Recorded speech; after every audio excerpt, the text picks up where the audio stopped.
ہم کریں گے ہر مظلوم کی حمایت۔ بسم اللہ الرحمن الرحیم۔ السلام علیکم، میں ہوں حرین فاطمہ اور آپ دیکھ رہے ہیں حمایتی نیوز HD چینل۔ نظر ڈالتے ہیں آج کی اہم خبروں پر۔ قوم پرست رہنما جسکم کے سابق مرکزی چیئرمین ڈاکٹر نیاز کالانی اپنے پارٹی کے کارکنوں کے ساتھ نیشنل پریس کلب نوشہر و فیروز پہنچے اور پریس کانفرنس کرتے ہوئے کہا کہ وزیر داخلہ سندھ ضیاء الحسن لنجار کی کل والی ڈاکٹر شاہنواز قمر کے حوالے سے جو پریس کانفرنس کی ہے، ہم اس سے دوراہے کا شکار ہیں۔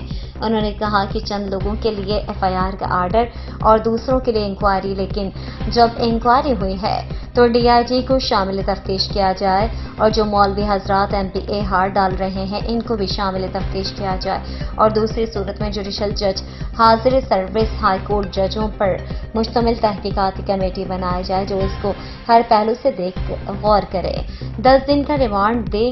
ہم سندھ کے قوم پرست اور سیاسی سماجی لوگوں نے مل کر ایک معاہدہ کیا ہے کہ مل کر ایک تحریک چلائی جائے گی۔ اب تک کے لیے اتنا ہی۔ مزید خبروں اور اپڈیٹ سے باخبر رہنے کے لیے دیکھتے رہیں حمایتی نیوز HD چینل۔